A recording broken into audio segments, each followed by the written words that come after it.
Nag-viral kamakailan po ang isang lumang clip ni Ginoong Vitalik Buterin. Siya po ang co-founder ng Ethereum, kung saan tila kinilala po niya mismo ang lakas ng XRP pagdating sa global payments. Ayon po kay Ginoong Vitalik, sa lahat ng crypto, si Ripple ang tunay na nakakaabot sa tinatawag na Internet of Value. Ang pahayag na ito ay muling nagpasiklab ng lumang debate sa pagitan po ni na Bitcoin, Ethereum at XRP kung sino ba talaga ang hari ng halaga sa digital world. Yan, or mundo po ng digital assets. At ayan, ang ganito pong mga viral statements ay madalas nagdudulot ng pansamantalang hype at bullish sentiment para sa coin na binanggit, kaya posible na muling tumaas ang interest kay XRP. Kaya yan po ang siyang ating pag-uusapan sa video na ito, pero bago po tayo magpatuloy ay pakibasa na lamang po muna ang disclaimer dito po sa ibaba ng ating screen. At ayan, ang ating nakikita rito ay walang iba kundi si Ginoong Vitalik Buterin. Ayan, siya po ang co-founder ng Ethereum. Ngayon, ang ating pinakaunang tanong ay ano po ba ang sinabi mismo ni Ginoong Vitalik Buterin tungkol kay Ripple. Ayan. At ang sabi po rito ay ito, highlight lamang po natin saglit.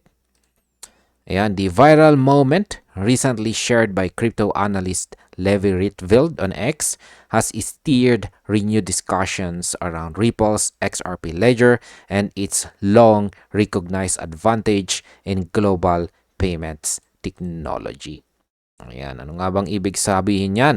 Ang video po na ibinahagi ng crypto analyst na si Ginong Levi Rietveld sa X, kung saan ay ipinapakita si Ginoong Vitalik Buterin na pinupuri po ang architecture ni Ripple. Yan, binanggit po niya dito na habang madalas tinatawag ng iba ang Ethereum bilang cryptocurrency 2.0, si Ripple daw ang tunay na embodiment ng Internet of Value. Para kay Ginong Vitalik, ang XRPL ay may mas konkretong layunin. At yan po ay ang mabilis at murang paglipat or pag-transfer ng pera sa buong mundo. Kaya ang market impact po nito ay ang ganitong pagkilala mula sa isang founder ng Tapcoin ay nagpapalakas ng kredibilidad ni XRP, lalo na po sa institutional investors na naghahanap ng real-world utility. Ano naman po ang tinutukoy na unexpected admission ni Vitalik? Ayan. At ang sabi po rito tungkol dyan ay ito. Ayan, highlight lamang po natin. In the short video clip, Vitalik Buterin is seen reflecting on the early vision of blockchain networks and how they compare to Ripple's architecture. He remarks that while people often speak of cryptocurrency 2.0 as the Internet of Value, it is actually Ripple that fulfills that description. Ayan, paliwanag po natin yan. Dito po sa maikling clip na binahagi ni Ginong Levi Rietveld, makikita po si Ginong Vitalik na nagre-reflect tungkol sa layunin ng mga blockchain sa umpisa. Ayon sa kanya, maraming tao ang nagsasabi na ang Ethereum o iba pang bagong crypto ay kumakatawan sa Internet of Value.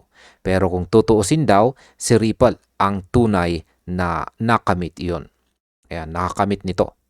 Sa puntong ito, parang ipinakita po ni Ginong Vitalik na may natatanging disenyo sa XRP pagdating sa pagpapadaloy ng halaga sa pagitan ng mga bansa. Kaya sa market impact, dahil po sa naturang pahayag na ito, marami pong traders ang nagsimulang tumingin kay XRP bilang isang undervalued coin na may long-term potential sa global payments sector. Ano naman ang ibig sabihin ng pagkakaibang ito kay Ethereum? Ayan. At ang sabi naman po tungkol dyan ay ito. Ayan, highlight lamang po natin saglit. At ayan, he went further to clarify that Ethereum, unlike Ripple, functions as an arbitrary processor for state transaction functions rather than a dedicated global value network. Ano nga bang ibig sabihin yan? Dagdag po ni Ginong Vitalik, ayan, ang Ethereum ay ibang klase ng blockchain. Para itong isang malaking processor na ginagamit sa smart contracts at saka dApps. Hindi bilang global value network tulad ng Ripple. Ibig pong sabihin, habang si Ethereum ay versatile, si Ripple naman ay nakatuon talaga sa isang layunin. At yan po ay walang iba kundi ang maging tulay or bridge ng halaga or value sa pagitan ng fiat at digital currencies. Kaya sa market impact, ang ganito pong paglilinaw ay nagpapatibay sa pagkakaiba ng XRP at Ethereum sa utility at maaaring mag-udyok ng rotation ng kapital mula sa speculative tokens papunta sa mga utility-based assets tulad ng XRP. Ngayon ay bakit naman po sinasabing mas mahusay sa XRP sa payments? At ang sabi naman po tungkol dyan ay ito. Ayan. Highlight lamang po natin. Ripple designed the XRP Ledger or XRPL specifically to facilitate instant, low-cost value transfer, a task that neither Bitcoin nor Ethereum was originally optimized for. Ayan, ano nga ba ang ibig sabihin yan? Ang XRPL daw ay talagang sinadyang ginawa para sa mabilis at mulang pag-transfer ng value or halaga. Hindi tulad ni na Bitcoin at Ethereum na mas mabagal at mas mahal ang transaction fees, sa XRP ay kayang mag-settle ng bayad sa loob ng ilang segundo lamang. Ito ang dahilan kung bakit maraming bangko at payment companies ang pumapabor kay Ripple para sa cross-border payments. Sa market impact, dahil po sa ganitong bilis at efficiency, mas malaki po ang posibilidad na magamit sa XRP bilang standard sa global remittance system na posible pong magpataas ng kanyang presyo sa long term. Ngayon ay ano naman po ang ipinakita ni Ripple sa global payments race. Yan, highlight po natin kung ano po ang sabi rito tungkol sa katanungan na yan. Yan, while Bitcoin was built to serve as a decentralized, censorship-resistant store of value, Ripple's technology was engineered with a practical mission to modernize the global payments infrastructure. The XRPL enables near-instant settlement, minimal fees, and seamless liquidity management across currencies and borders. Paliwanag po natin yan. Si Bitcoin daw ay ginawa bilang digital gold, habang si Ripple naman ay ginawa para baguhin ang mismong daloy ng global payments. Sa pamamagitan po ng kanyang network, nagiging mabilis, mura at seamless ang pagpapadala ng pera kahit sa pagitan ng iba't ibang currency. Sa ganitong disenyo, si Ripple po ay hindi lang crypto project, kundi isang aktwal na solusyon sa problema ng mga bangko. Kaya sa market impact, ang ganitong real-world application ay nagiging dahilan kung bakit mas nagiging stable at matatag sa XRP kumpara sa ibang altcoins na puro speculation lamang. Sunod na tanong ay paano naman po napatunayan ni Ripple ang kanyang utility? Ayan, at narito naman ang sabi po rito tungkol dyan. And this distinction has made XRP a preferred choice for institutions and fintech firms seeking efficiency and cross-border payments. Ripple's growing ecosystem of partnerships with banks, payment providers, and even governments reflects the real-world validation of its design philosophy, one that Vitalik himself once acknowledged long before the term Internet of Value became a mainstream narrative. Yan, ano nga bang ibig sabihin yan? Dahil daw po sa kanyang technology, naging paboritong partner itong si Ripple ng maraming bangko at maging fintech companies.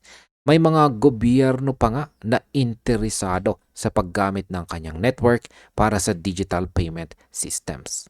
Lahat ng ito ay patunay na hindi lang hype si XRP, kundi isa itong asset na may tunay na silbi sa global economy.